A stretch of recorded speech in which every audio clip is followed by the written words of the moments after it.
All right, managing your team. So there are 7 different managers that you need to be as a coach. And so when it comes to coaching, there are a lot of hats that we got to put on and wear. And so these 7 managers are just 7 of the different hats that you end up wearing while coaching. And so we're going to talk about each one of these. The policy manager, the information manager, the personnel manager, instructional manager, event and contest manager, logistics manager, and financial manager. And so for you in particular, you have to determine what does your situation call for. So maybe you have someone else that can manage one of these for you. Maybe you have someone that does the logistics for you. Awesome. That's one less thing you have. But if you are the only one, then you must manage all 7 of these. If you have other people doing them, make sure everyone knows what they should be managing and what they should be doing. Delegating is awesome if you have the help to do it. Utilize it. The more help you can get, the better, but make sure everyone is sure of what they're doing, and make sure that all 7 of these different positions are covered. So the policy manager does exactly that. They manage the policies of the team. So before the season comes, they may review what policies there are. You may need to update them from previous seasons. During the season, they actually apply and enforce those policies. So if someone breaks a policy during the season, they will be the one who say, hey, here's the policy, and have it in place. And then after the season or postseason, the person will just review those policies, and if there was something that caused a little bit of a hiccup, then that policy may be adjusted and clarified for future seasons. Ooh, sorry. The information manager, they manage information. So they're gonna have to decide how will I keep up with our information. So maybe you save it to Google Drive, or maybe you have a team website, but where will your information be? How will you store it? During the season, they're going to collect whatever information that may be. So that could be statistics, that could be emergency contacts for your athletes. It can be a lot of different things.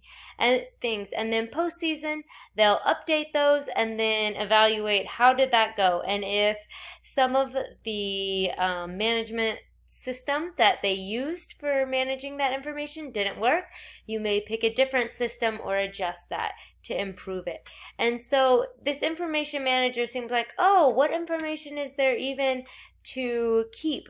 Well, when you think about it, here is all the information an information manager would keep track of. And that is actually a lot of information. Notice this is kind of like the paperwork person that keeps everything on file. So everything about the logistics, the money that you've been spending, your policies need to be in an official location, who you're working with, events that you're doing, you're keeping track of athlete information, injury reports, things like that, practice and training plans. Where will all of this great, amazing information be stored?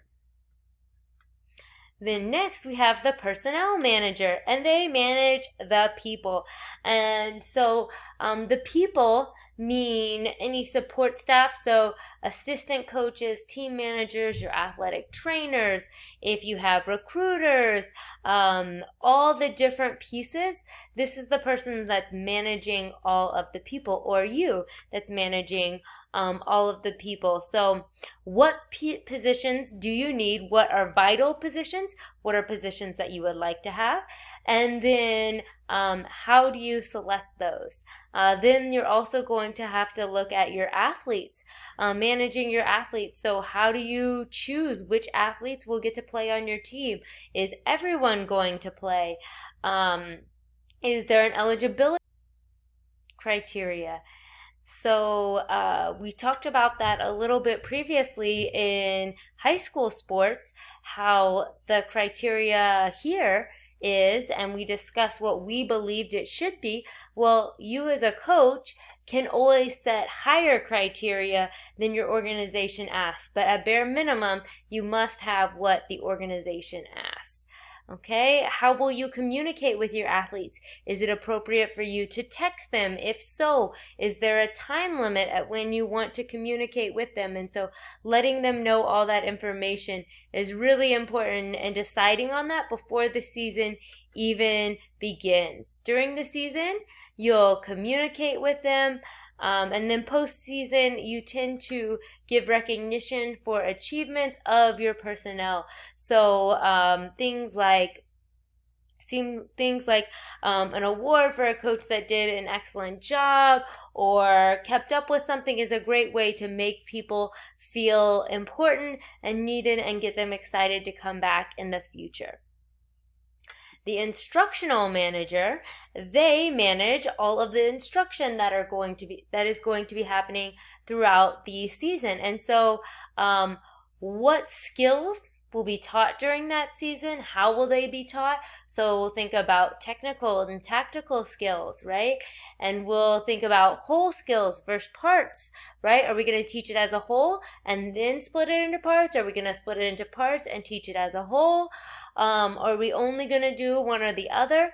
And so thinking about how instruction will take place is important before the season starts. During the seasons, you'll make adjustments and make changes, maybe make some notes about what you want to do in the future. And then postseason, you'll look at how did it go and improve for the next season. The events and contest manager, this one, in my opinion, is one of the funner if you're into planning, but because the events and contests, that's kind of like the culmination of what you've been working for, right? Somebody that is planning, what will my season look like? When will we compete? Who will we compete against? So you need to have a schedule set out early before the season begins, and that schedule set out will help you with your instructional plan, right? And so your schedule of what contests you'll be doing, and then as it moves into the season, that person will also be dealing with other event deals, things like who will start this game, who will sit this game. They'll be coordinating with the logistics manager, things like how will athletes get to games, deciding things like when timeouts will be called, how will we sub, the different game routines. So a lot of this event and contest managing is the head coach is definitely in charge of this, especially like who's going to call a timeout, when you sub an athlete. All of those would be head coach jobs, and hopefully that will be you, maybe that will be you. But they're going to work very closely with all of the managers, because you notice some of these things seem to fall in more than one area. So the logistics manager, right? They're going to arrange and delegate all those logistical responsibilities. So do we have a place to practice? If we're playing basketball, do we have hoops? Do we have basketballs? Do we have ball pumps, right? All of those things that you need to have a successful practice. How are athletes going to get to practice? How are athletes going to get to games? If it's between school and 6 p.m., are they going to need to eat? Will they need to bring their own food? Are you going to provide food? So all of those details, they need to figure out the logistics, the nitty-gritty detail. Throughout the season, they will still be busy. There are lots of things that pop up.